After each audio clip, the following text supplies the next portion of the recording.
पति एक और बीवी दो। मनीष अपनी शादीशुदा जिंदगी में बहुत ही खुश था। उसकी पत्नी शर्मिला और दो बच्चे थे।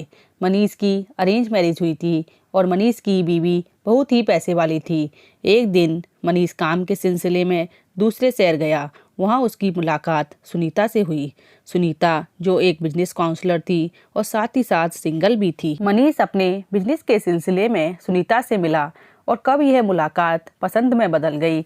अब दोनों एक दूसरे के बिना नहीं रह पा रहे थे, इसलिए मनीष ने सुनीता से शादी कर ली और वहीं उसी शहर में सुनीता के साथ रहने लग गया। लेकिन उसे यह भी पता था कि शर्मिला भी उसकी पत्नी है, जिसे वह नहीं छोड़ सकता। अब वह काम के सिलसिले में कभी शर्मिला के यहाँ रहता और कभी सुनीता के साथ रहता। इसी तरह वो दो पत्नियों के साथ अपना जीवन बिता रहा था। लेकिन एक दिन अचानक शर्मिला उसी शहर में आ जाती है जहाँ पर सुनीता रहती है, क्योंकि उसकी माँ उसी शहर में रहती है। और वह एक बड़े मॉल में जाती है जहाँ पर सुनीता से उसकी मुलाकात हो जाती है और बातचीत में वो एक अच्छी मित्र बन जाते हैं। यहाँ पर शर्मिला को नहीं पता था कि सुनीता कौन है और ना ही सुनीता को पता था कि शर्मिला कौन है। सुनीता शर्मिला से कहती है कि आपको मेरे घर आना होगा, मैं आपको अपने पति से मिलाऊंगी। शर्मिला भी कहती है आपको भी हमारे घर आना होगा और मैं भी आपको अपने पति से मिलाऊंगी। लेकिन दोनों को नहीं पता था कि दोनों के पति एक ही हैं। कुछ समय बाद सुनीता शर्मिला को फ़ोन करती है और कहती है कि आज हमारी शादी की सालगिरह है और तुम्हें हमारे घर आना है अपने पति के साथ। सुनीता बहुत बड़ा प्रोग्राम लगती है।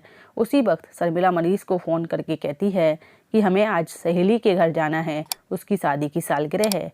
लेकिन मनीष जैसे तैसे मना कर देता है, क्योंकि वह खुद ही सुनीता के साथ रहना चाहता है और शादी की सालगिरह उसी के साथ मनाने वाला था।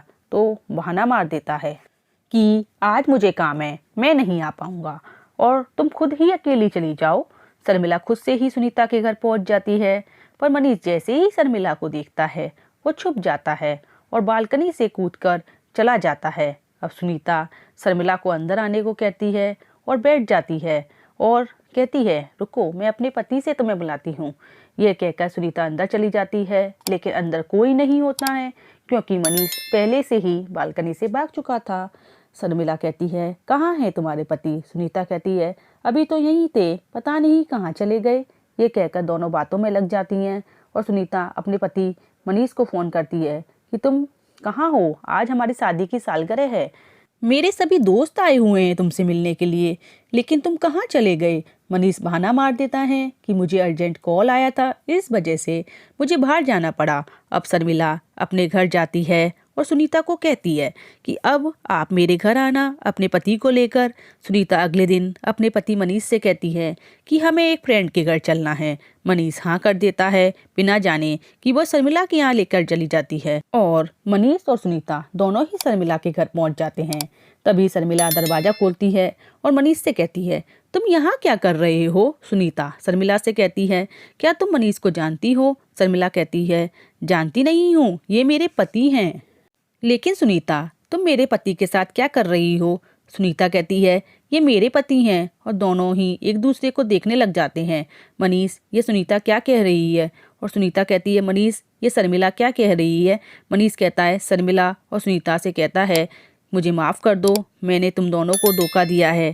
पहले मेरी शादी शर्मिला से हुई थी, लेकिन मैंने कभी सुनीता को शर्मिला के बारे में नहीं बताया।